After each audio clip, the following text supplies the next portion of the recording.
next step is going to be to make the front view, the right side view, I guess, because we did the front view. That's the front. It's going to be our right side of our house.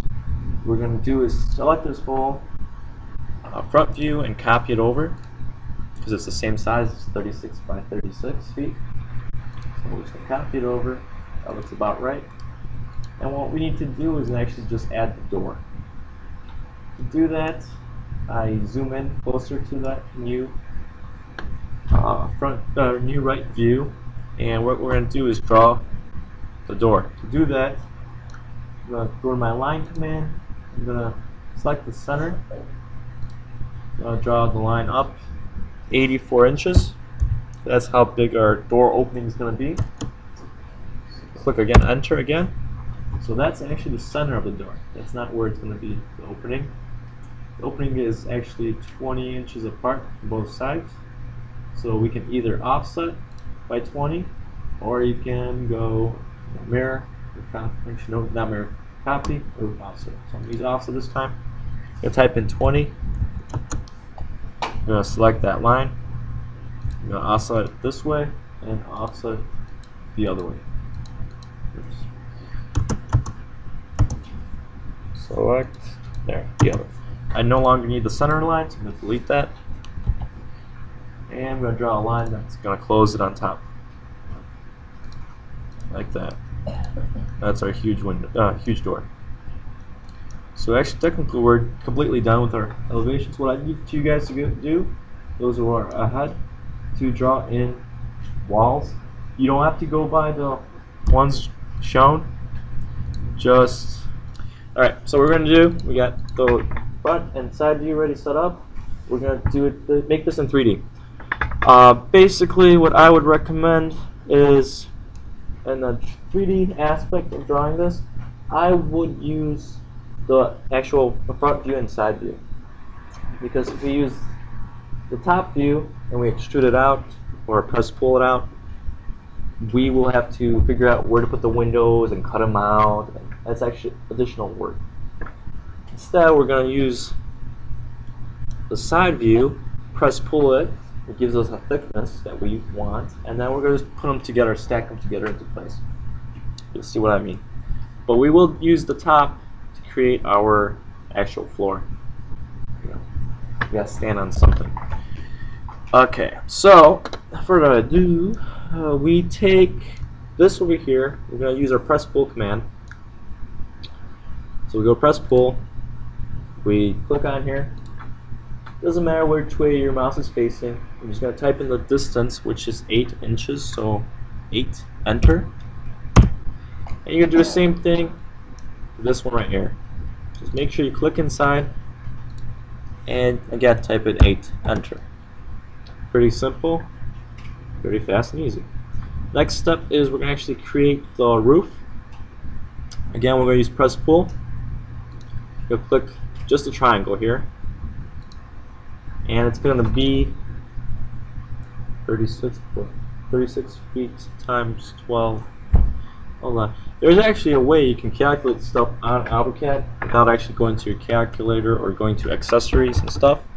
To do that, you go to I'm wondering how it's going to be that house with a big house, the size, the window size is going to do that with the whole house. They're just walls right now. I'm gonna put them up. I'm gonna add more, copy them, put them in a square. So, but if you do want to do math on AutoCAD without actually going, yeah, where is that? I don't use that because I have a calculator on it. I think it's quick. Oops.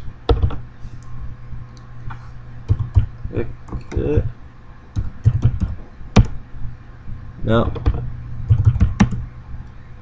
Nope. Alright. No, I gotta find it. Tools.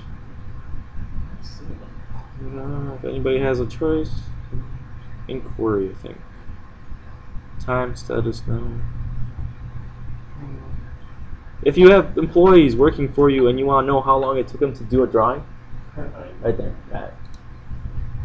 But that doesn't always work because I use my own block, and from the time you made that block, you have to add in that time. It adds in every time. So if you open a block, it has a set time when it was created and a time already put it into it.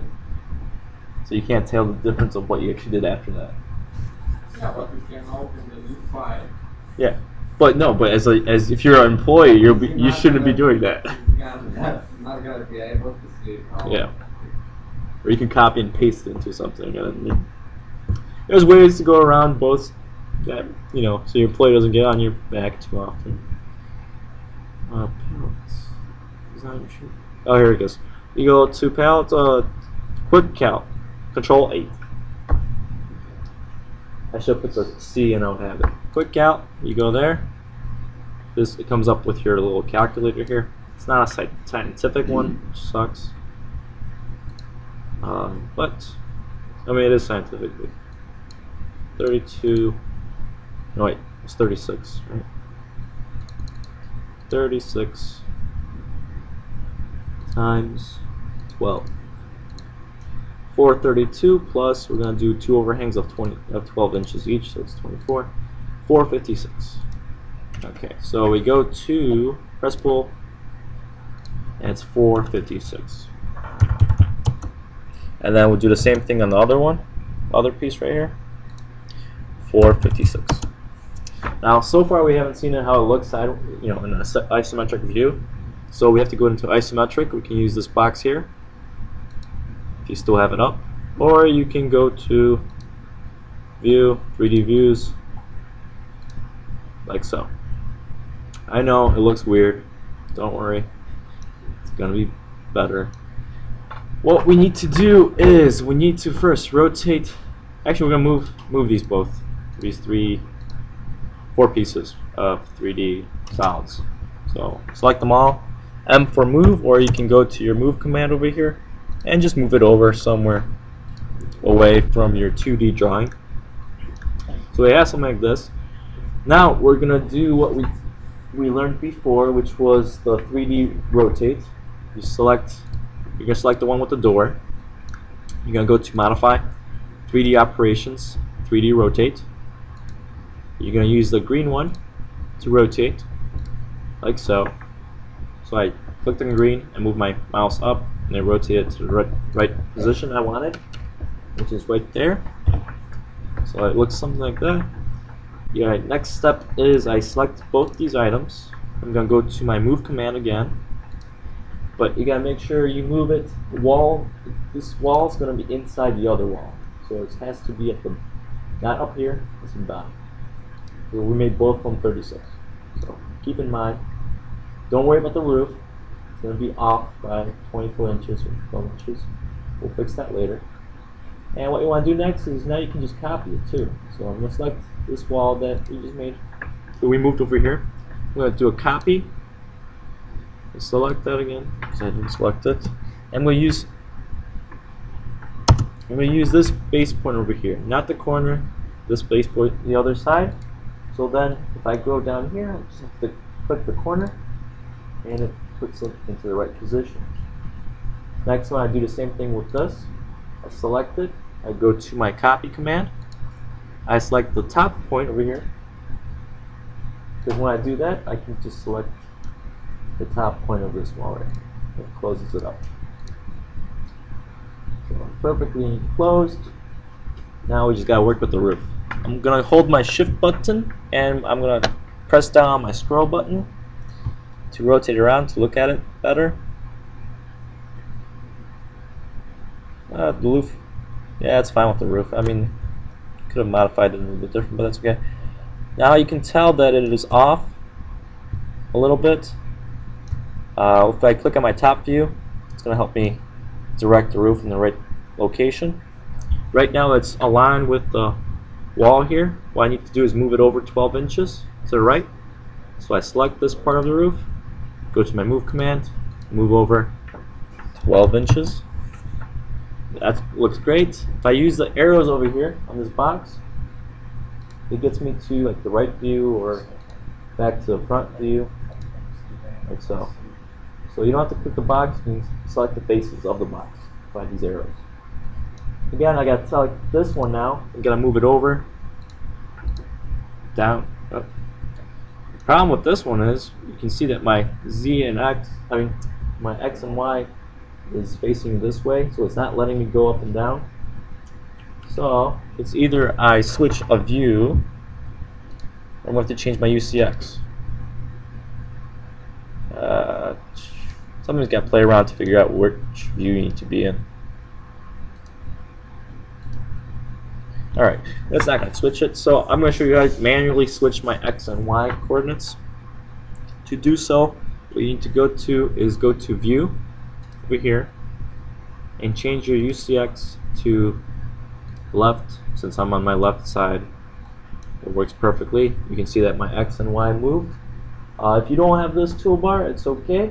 You can right click on your regular tools and you will open up UCS 2, and that will also allow you to change the way X and Y are shown. So when I select that final roof, I'm going to move it down 12, enter. I'm going to rotate around to view how it looks. Looks like a square house. Okay.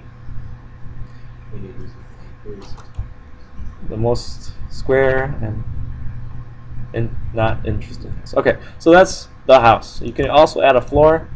You can use the 3D base over here as and just trace it around, or you can use this floor and make a rectangle. Like here, I'll show you. So I select that.